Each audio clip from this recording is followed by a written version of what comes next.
12 CBSE बेटा business studies में consumer protection act के अंदर कंज्यूमर के सारे राइट्स आपको 1 मिनट में इस वीडियो में मैं रिवाइज करवा देता हूं। वीडियो को लास्ट तक देखना। 6 राइट्स होते हैं बेटा किसी भी कंज्यूमर के। सबसे पहला राइट टू सेफ्टी। तो राइट टू सेफ्टी कब वायलेट होता है ना, जब there is a threat to life and property of the customer. याद रखना, अगर केस स्टडी के अंदर कहीं भी ऐसा लिखा है कि कंज्यूमर को प्रॉपर्टी का कुछ नुकसान हो गया है या फिर लाइफ को कुछ नुकसान हुआ है, मान लो कोई एक्सीडेंट हो गया कोई प्रोडक्ट को यूज करने के कारण, प्रेशर कुकर था, कुकर को अपन ने किचन में यूज किया, वो फट गया तो इंजरी वगैरह हो गई कंज्यूमर को, तो ये सब कौन सा राइट वायलेट होता है बेटा? राइट टू सेफ्टी आपको वायलेट हो रहा है। यहाँ पे आपको ध्यान रखना है केस स्टडी के अंदर loss to life and property, ये कीवर्ड है जो आपको ध्यान रखना है राइट टू सेफ्टी में। दूसरा राइट टू इन्फॉर्मेशन। ये राइट बोलता है कि कंज्यूमर के पास हक है, राइट है कि वो सारी information related to the product जो है वो सेलर से या मैन्युफैक्चरर से डिमांड कर सकता है। कोई भी सेलर या मैन्युफैक्चरर कंज्यूमर को कोई भी इंफॉर्मेशन देने से मना नहीं कर सकता। और इसी राइट के तहत लेबलिंग का कंसेप्ट आया कि जो भी मैन्युफैक्चरर अपना प्रोडक्ट बना के बेचता है ना, उसको अपने प्रोडक्ट के ऊपर लेबल्स लगाने पड़ते हैं। पैकेजिंग के अंदर पढ़ा है अपन ने, याद है labelling. Label is an informative part of the package. उसमें प्रोडक्ट की सारी डिटेल्स रहती है कि क्या क्या इंग्रेडिएंट्स यूज हुए हैं, मैन्युफैक्चरिंग डेट कब है, एक्सपायरी डेट कब है एंड सो ऑन। तो ये राइट टू इन्फॉर्मेशन हो गया। तीसरा right to be assured.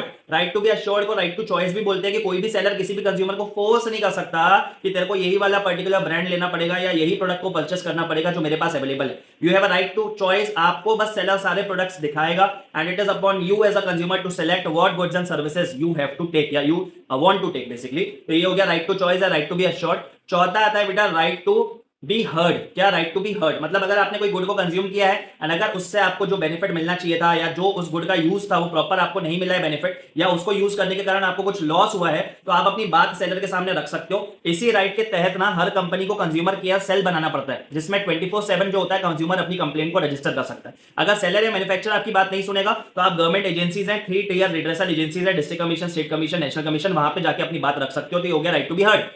Next right to seek redressal. अब आपने सिर्फ अपनी बात रखी पर इंसाफ ही नहीं मिला, तो बात रखने का मतलब ही क्या है? तो राइट टू सीक रिड्रेसल आपको इंसाफ दिलवा रहा है बेटा कि आपने अपनी बात रखी तो आपको रिफंड मिलना चाहिए, रिपेयर होना चाहिए जो भी गुड्स में डिफेक्ट है, अगर कुछ लॉस हुआ है तो आपको कॉम्पनसेशन मिलना चाहिए। तो ये सब बातें होती है राइट टू सीक रिड्रेसल में। तो याद रखना कि स्टडी के अंदर अगर सिर्फ अपनी बात रख रहा है मैन्युफैक्चरर के सामने तो वो होगा राइट टू बी हर्ड। अगर इंसाफ मिल रहा है, कॉम्पनसेशन मिल रहा है, जस्टिस मिल रहा है, तो वो होगा राइट टू सीक रिड्रेसल। और लास्ट आता है राइट टू कंज्यूमर एजुकेशन। ये उतना कुछ खास है नहीं। राइट टू कंज्यूमर एजुकेशन में गवर्नमेंट ने बोला कि हर एक कंज्यूमर के पास ये अधिकार है कि उसको कंज्यूमर के राइट्स के बारे में पता चले। तो आपको कैसे पता चल रहा है? आपके सिलेबस में डाल दिया गवर्नमेंट ने। वैसे जो लोग नहीं पढ़ पाते हैं किसी भी रीजन से, इलिटरेट लोग होते हैं जो, ठीक है, तो उनके लिए गवर्नमेंट और एनजीओ जो होते हैं गांव-गांव में जाके कैंपेन्स वगैरह चलाते हैं जिससे उनको अपने अधिकारों के बारे में पता चले। तो ये हो गया right to consumer education. I hope आपको सारे के सारे कंज्यूमर राइट्स अब एकदम क्लियर हो गए होंगे वीडियो देखने के बाद। ज्यादा से ज्यादा इस वीडियो को अपने फ्रेंड्स के साथ शेयर कीजिए ताकि सबको कंज्यूमर के राइट्स अच्छे से समझ में आ जाए। Thank you.